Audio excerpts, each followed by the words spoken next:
Bah, tout ce que je pourrais souhaiter, que vous puissiez me souhaiter, vous allez m'excuser pour la tautologie, c'est de pouvoir avoir la vie, parce que si on ne vit pas, on n'est pas en santé, c'est pas possible de pouvoir le faire. C'est la raison pour laquelle les secteurs d'activité par lesquels on a commencé, c'est la santé. Parce que voilà, si vous n'êtes pas en santé, c'est pas possible de pouvoir le réaliser. La deuxième chose, c'est de faire en sorte que les pouvoirs publics puissent assez comprendre que la connaissance n'a pas de corrélation avec l'âge. Parce qu'on a souvent l'impression, j'ai oublié peut-être ça dans les difficultés, c'est l'âge. Oui, parce que quand on est jeune, on a l'impression qu'on est incompétent.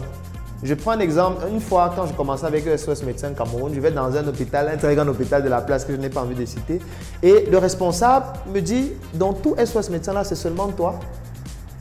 Et je lui dis, mais monsieur, moi je suis médecin, je suis docteur en médecine avant de faire ce que je fais. Je ne suis pas quelqu'un qui sort de la rue.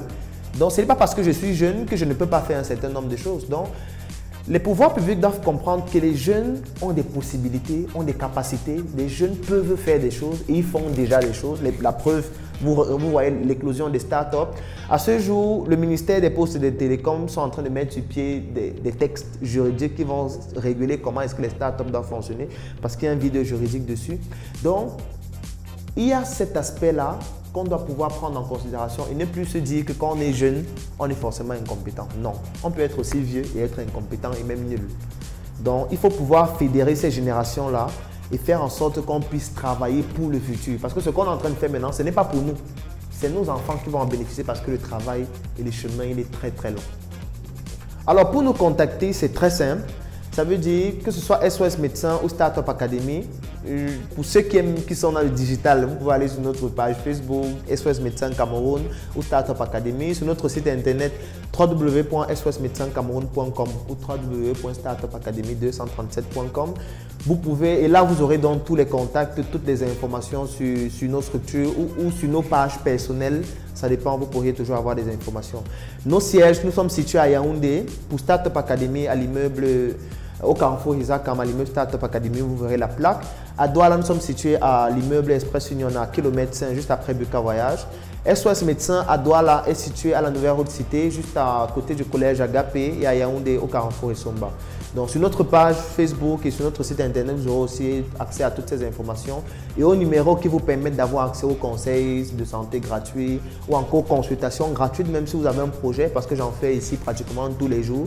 Donc si vous avez un projet, vous avez une idée, vous ne savez pas comment la mettre sur pied, vous êtes au bon endroit, ce sera gratuit. Peut-être pour pouvoir avoir accès à des expertises plus approfondies, vous deviez débourser un certain montant, mais on essaye vraiment d'avoir cet environnement-là où chacun pourra venir et partager son génie avec nous parce que tout le monde est un génie, il ne faut jamais l'oublier.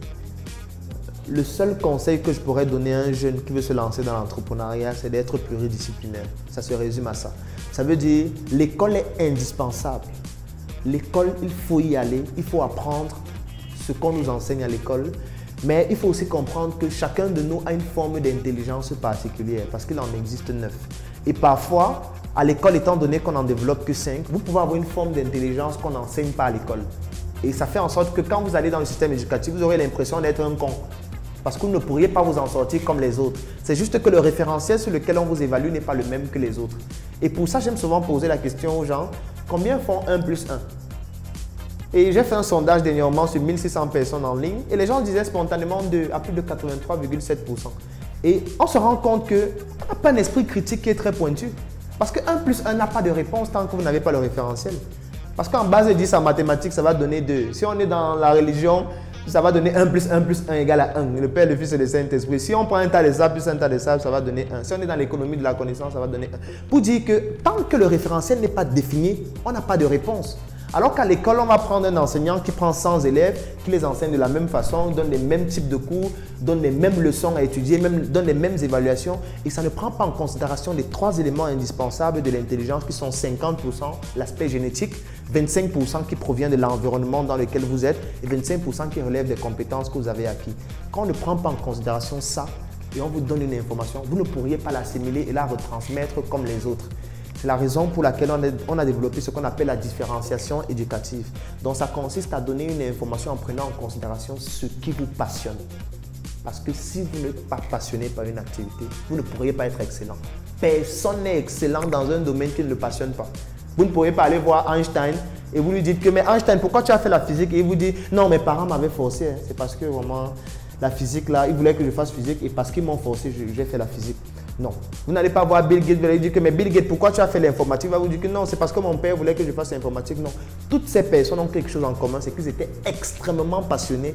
Et quand on est passionné, on voit des barrières comme des opportunités. Donc, on a toujours envie d'apprendre davantage pour pouvoir briser ces barrières-là.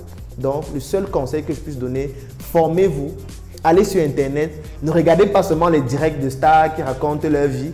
Allez sur Google, allez sur YouTube, il y a des conférences, il y a des formations qui sont gratuites. Il y a des informations tellement importantes dans tous les domaines d'activité et vous pourriez apprendre et pouvoir utiliser ça dans les projets, les idées que vous voulez développer.